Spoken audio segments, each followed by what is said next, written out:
किसी गांव में एक किसान रहता था। इस संसार में वह बहुत ही गरीब था। उसके पास जमीन का एक छोटा सा टुकड़ा था जिस पर वह खेती करता था। उसका गुजारा अत्यंत कठिन तरीकों से होता था। एक दिन सूरज की गर्मी चरम सीमा पर थी, परंतु किसान हमेशा की तरह खेत में काम कर रहा था। पसीने से लथपथ किसान बुआई के लिए खेत जोत रहा था।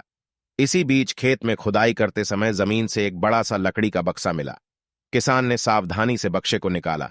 पहले तो उसके समझ में नहीं आया कि बक्से का क्या करें। आखिर उसने बक्से को खेत के बाहर रख दिया।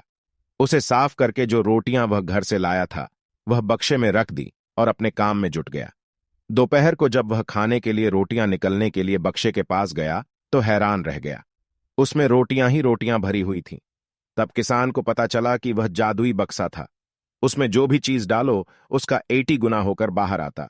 जैसे एक मूंगफली का दाना डालो तो तुरंत उसमें से 80 दाने निकल पड़ते। किसान ने तृप्त होकर खाना खाया और उसके बाद किसान संतुष्ट होकर बक्से को घर ले आया। बक्सा मिलने के बाद किसान बहुत खुश था। उसे लगा कि उसके सब दुख अब दूर होंगे। वह लालची नहीं बल्कि धैर्यवान व्यक्ति था। उसने बक्से का दुरुपयोग नहीं किया। उसे जब भी किसी चीज की जरूरत होती तो बक्से से तुरंत प्राप्त कर लेता। समय गुजरने के साथ साथ उसके बक्से के बारे में गांव के जमींदार को पता लगा। जमींदार बेहद लालची था और उसे लगा कि ऐसी ही जादुई चीज पर तो उसका अधिकार होना चाहिए। उसके आदेश पर जमींदार के लट्ठेत किसान को पकड़कर ले आए। उसने किसान को धमकाकर कहा, बक्सा जिस भूमि से मिला से है वह मेरी जमींदारी में आती है, इसलिए बताओ उस बक्से पर किसका अधिकार बनता है। किसान बोला, यह ठीक है हुजूर कि यह भूमि आपकी जमींदारी पर आती है, पर बक्सा जिस खेत से निकला है उस पर मैं खेती करता हूं, इस बक्से पर मेरा अधिकार बनता है। किसान गिड़गिड़ाया, लेकिन जमींदार ने बहुत धमकाया। बक्सा पाकर जमींदार बहुत खुश हुआ, मगर किसान का रो रो कर बुरा हाल था। जमींदार की अब चांदी हो गई। वह जो चाहता बक्से में डालता और उसे कई गुना पाकर खुश हो जाता। कुछ लोगों ने जादुई बक्से की खबर मंत्री जी के पास पहुंचा दी। पहले तो उसे विश्वास नहीं हुआ, फिर उसने अपने विश्वस्त सेवक को बक्से की सच्चाई परखने के लिए भेजा।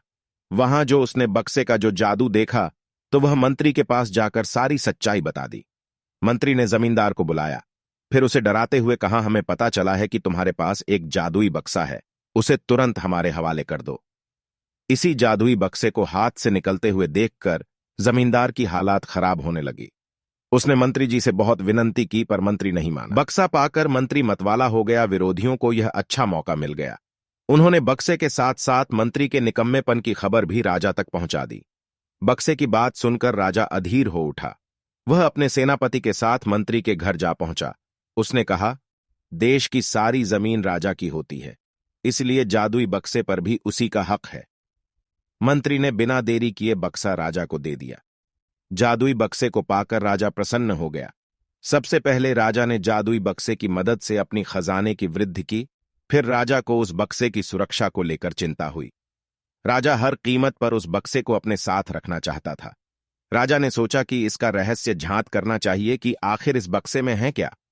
यह जानने के लिए राजा उसमें प्रवेश कर बैठा। जब बाहर निकला तो उसके पीछे पीछे 80 राजा बाहर निकले। असली राजा का कुछ पता नहीं चलता था। वे राज सिंहासन में कब्जा करने के लिए एक दूसरे से लड़ने लगे। यह जानकर किसान को बेहद दुख हुआ। वह अपने आप को कोसने लगा कि कितना अच्छा होता कि मैं बक्से को जमीन में ही गढ़ा रहने देता।